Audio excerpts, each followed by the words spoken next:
আসসালামু আলাইকুম রহমতুল্লাহি ওয়া বারাকাতুহু। আমি এমডি আক্তার মল্লিক। আমার চ্যানেলের পক্ষ থেকে সব ভাই বোনদেরকে জানাচ্ছি আন্তরিক প্রীতি এবং শুভেচ্ছা।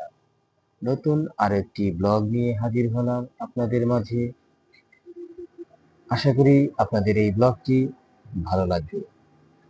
তো এর আগেও আপনাদেরকে দেখিয়েছি, আরো দুইটা ব্লগ দেওয়া আছে, যারা দেখেননি আমার আগের দুইটা ব্লগ ভিডিও দেখে আসবেন, তাহলেই বুঝতে পারবেন।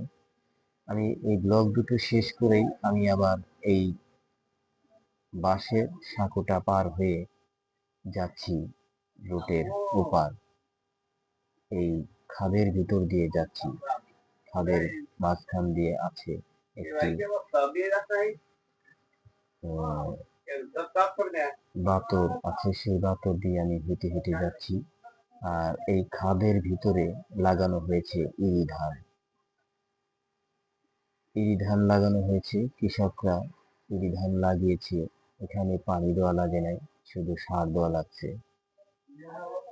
কষ্ট করে ধানগুলো রোপণ করেছে। কৃষকের মুখে ফুটে উঠুক হাসি, এটাই আমাদের কাম্য। এবং দোয়া করবেন সবাই, যেন কৃষকের মুখে হাসি ফুটে ওঠে। তাদের যে পরিশ্রম করে এই ধানগুলো রোপণ করেছে, যেন তাদের মুখে হাসি ফুটে ওঠে এই ধানের বিনিময়ে, যেন আল্লাহ তাআলা গোলা ভরা ধান দিয়ে দেয় কৃষকের।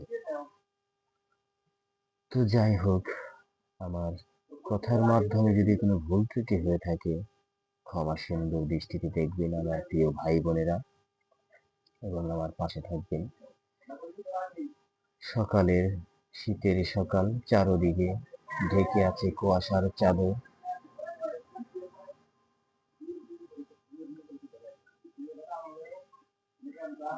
পূর্ব দিগন্তে সূর্য উঠেছে, মুস্কি হেসে আমায় দেখছে। তাই তো আমি ছুটে চলেছি সেই সূর্যি মামার কাছে। আমি ঢাল গরম বেয়ে বেয়ে উঠতেছি, খুব কষ্ট হচ্ছে গরম বেয়ে বেয়ে উঠতে, অনেক গরম। এটা হলো ঢাকা আরিচা মহাসড়ক এর পাশ দিয়ে আমি উঠলাম। একটা সিএনজি পার হয়ে চলে যাচ্ছে, আর ওদিক দিয়ে একটি অটো আসতেছে। তো আমি ঘুরিয়ে আপনাদেরকে দেখাচ্ছি আমি কতখানি রাস্তা পেরিয়ে আসলাম। ওখান দিয়ে আমি আসলাম। এই দুটো তাল গাছ আছে, তাল গাছের চারা আছে, পাখিগুলো মনের আনন্দে ঘুরে বেড়াচ্ছে। মনের আনন্দে ঘুরে বেড়াচ্ছে পাখিগুলো। আর 5টা পাখি কারেন্টের তারের উপরে বসে আছে। ওগুলো হলো শালিক পাখি, ভাত শালিক পাখি, দেখতে খুব সুন্দর লাগে।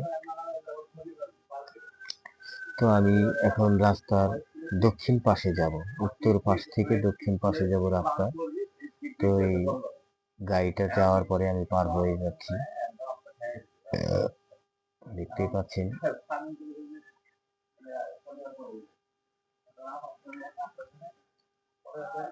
আমি একটু রাস্তার দক্ষিণের চকটা আপনাদেরকে দেখিয়ে দিচ্ছি। এগুলো আপনাদের আগের অনেক ভিডিওতেই আছে, আমার ভিডিওতে ব্লগের ভিতরে আছে, তারপরে একটু দেখিয়ে দিলাম, মনে করিয়ে দিলাম। এটি হলো আমাদের পুথুলির চক। এই চকে ইপিজেড হওয়ার কথা ছিল, ইপিজেডটা হয়নি। তো আশা করি যে সরকারি আসুক, আমাদের এই চকে একটি ইপিজেড যেন তৈরি করে দেয়। তো ইপিজেডের যেহেতু কথা হয়েছে, সেহেতু ইনশাল্লাহ এক সময় ইপিজেডটা হয়ে যাবে। তো আরেকটি কথা উঠেছিল যে আমাদের এখান থেকে রেল লাইন হবে আর কি, ট্রেন রাস্তা হবে আর কি, যেটাকে বলে ট্রেন রাস্তা হওয়ার কথা ছিল।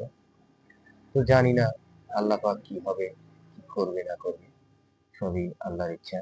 এটা হলো ইট কেনার অফিস, দারের অফিস এটা।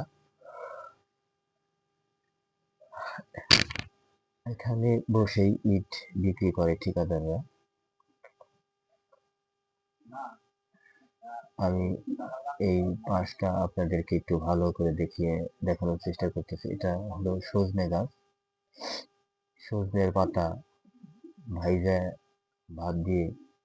ভাত খাইলে অনেকটা উপকারী এবং পুষ্টিকর একটি খাবার, ভিটামিনযুক্ত একটি খাবার সজনে পাতা এবং সজনে ডাল খুব মজাদার একটি ডাল। সজনে এখন ধরে না, সজনে ধরবে আপনার বৈশাখ জ্যৈষ্ঠ মাসের দিকে সজনে ধরে। সজনেটা খেতে খুবই মজাদার, একদম পুষ্টিকর একটি খাবার। মিসেস সিডনি ব্রিকফিল্ড উন্নত মানের ইট প্রস্তুতকারক প্রতিষ্ঠান, প্রোপাইটার সোহেল খন্দকার, শান কাঁচা সিং, উতলি শিবালয়, মানিকগঞ্জ। ওখানে মোবাইল নাম্বারও দেওয়া আছে, যদি কারো ইটের প্রয়োজন হয় এখান থেকে যোগাযোগ করে ইট নিতে পারবেন। তো দুইটা ভ্যান গাড়ি আরিচার থেকে উতলির দিকে যাচ্ছে, একটি অটো যাচ্ছে, তাও আমি ভিডিওর মাধ্যমে তুলে ধরলাম। রাস্তার উত্তর পাশে আছে খেজুর গাছ দাঁড়িয়ে আছে, খেজুর গাছ দাঁড়িয়ে আছে। তো রাস্তার দক্ষিণ পাশে একটি পুষ্করিণী আছে, পুষ্করিণী বোঝাই কচুরি পানা। এত কচুরির পানা হয়েছে, একজনকে চেঙ্গা মেরে যদি চেঙ্গা দেওয়া যায় একটা মানুষকে, কচুরি পানার উপরে পড়বে কিন্তু পানির নিচে পড়বে না। এটা হলো কুম। এই জায়গাটা ছোট্ট একটি পুষ্করিণী ছিল, ছোট্ট একটি মাইকেল ছিল, আমরা মাইকেল যাকে বলি। তো এটা একটা সময় বর্ষা হলো, ওই বর্ষার সময় এটা ভেঙে অনেক বড় হয়ে গেছে পাকে। তো ভাগ্য ভালো বৃষ্টি ভাঙে নাই। একটি ঘুঘু পাখি বসে আছে বৈদ্যুতিক তারের উপরে, তো উড়ে চলে গেল। কিছুক্ষণ ভিডিও করে রাখলাম। একটি তাল গাছ। এই কুমের দক্ষিণ পাশে আছে একটি গোরস্থান, আর ওই পাশে আছে একটি মুরগির ফার্ম। আর ব্রিজের পূর্ব পাশে আছে একটি স্কেল, মানে যেখানে গাড়ি মাল সহ মাল ছাড়া ওজন করা হয়, কত টন মাল আসলো আর কত টন হলো, এটা ওজন করে একটি স্কেল। আপনাদের দেখানোর চেষ্টা করলাম ঘুরিয়ে ঘুরিয়ে। এটা হলো সেই স্কেলের পিছনের একটি দৃশ্য, যেখানে গাড়ি ওজন টন মাপা হয়, তারই পিছনে একটি দৃশ্য। গাছালি লাগানো হয়েছে গাছপালা, দেখতে থাকুন। তো যাই হোক, আমার এখন বিদায় নেওয়ার সময় হয়ে গেছে। আল্লাহ হাফেজ, সবাই ভালো থাকুন, সুস্থ থাকবেন।